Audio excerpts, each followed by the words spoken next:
அண்மைச் செய்தி. நகர்ப்புற மேம்பாட்டு குடிசை மாற்று வாரிய வீடுகள் ஒதுக்கீட்டில் முறைகேடு நடந்ததாக கூறி பிராட்வே பகுதியில் மக்கள் போராட்டத்தில் ஈடுபட்டு வருகின்றனர். அண்மை தகவலாக பார்த்து வருகிறோம்.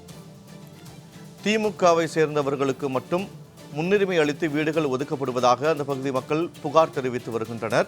இந்த நிலையில் திமுகவை சேர்ந்தவர்களுக்கு மட்டும் முன்னுரிமை அளித்து வீடுகள் ஒதுக்கப்படுவதாக கூறி மக்கள் புகார் தெரிவித்து போராட்டத்தில் ஈடுபட்டு வருகின்றனர். அண்மை தகவலாக பார்த்து வருகிறோம். இது தொடர்பான கூடுதல் விவரங்களோடு இணைகிறார் எமது செய்தியாளர் பார்த்திபன். வணக்கம் பார்த்திபன். தற்போது நகர்ப்புற மேம்பாடு குடிசை மாற்று வாரிய வீடுகள் ஒதுக்கீட்டில் முறைகேடு நடப்பதாகவும் ஆளும் திமுகவினருக்கு சேர்ந்தவர்களுக்கு மட்டுமே முன்னுரிமை வழங்கப்படுவதாகவும் மக்கள் புகார் தெரிவித்து போராட்டத்தில் ஈடுபட்டு வருகின்றனர். விவரங்களை பதிவு செய்யுங்கள். வினோத், தற்போது அமைச்சர் சேகர்பாபு அவர்கள் இந்து அறநிலைத்துறையாக இருக்கக்கூடிய அமைச்சர் சேகர்பாபு அவர்கள் தொகுதியில பொதுமக்கள் சாலை மறியலில் ஈடுபட்டிருக்கக்கூடிய அந்த நேரடி காட்சிகளே நம் திரையில காண முடிகிறது. இந்த பொதுமக்கள் தற்போது கடும் வெயில் என்றும் பாராமல் சாலையில் அமர்ந்து இந்த போராட்டத்தில் ஈடுபட்டு வருவது பரபரப்பாக பார்க்கப்பட்ட ஒரு விஷயமாக இருக்கிறது. ஏன் என்றால் இந்த பொதுமக்கள் இந்த பகுதியில் பிராடுவே மண்ணடி உள்ளிட்ட பகுதியில வீடு இல்லாமல் இருக்கக்கூடிய ஏழை எளிய பொதுமக்களுக்கு வீடு கட்டி கொடுப்பதில் முறைகேடு நடந்திருப்பதாக அந்த பொதுமக்கள் தற்போது குற்றச்சாட்டை முன்வைத்து இந்த சாலை மறியல ஈடுபட்டு கொண்டிருக்கிறாங்க.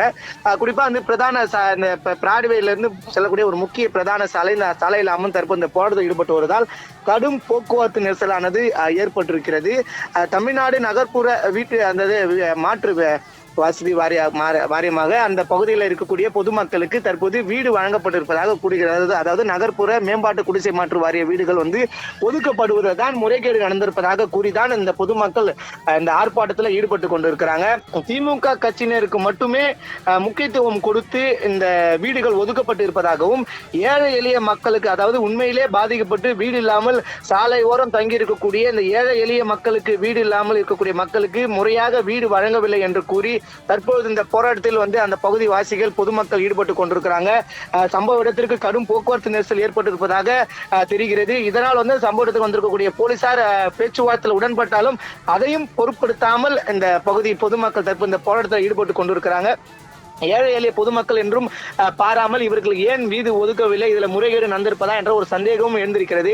எனவே தமிழக அரசு முறையாக அந்த ஏழை எளிய மக்களுக்கு வீடு வழங்குவதில் எந்த ஒரு முறைகேடு இல்லாமல் வீடு இல்லாதவர்களுக்கு வீடு வாங்கி உரிய நடவடிக்கை மேற்கொள்ள வேண்டும் என்பதுதான் தற்போது இந்த போராட்டத்தில் ஈடுபட்டிருக்கூடிய பொதுமக்களுடைய கோரிக்கையா இருக்கிறது. அது மட்டும் இல்லாமல் அந்த சாலை மறியலில் ஈடுபட்டு வருவதால் கடும் போக்குவரத்து நெரிசலானது ஏற்பட்டு கொண்டிருக்கிறது. வினோத், அண்மை தகவலுக்கு நன்றி பார்த்திபன்.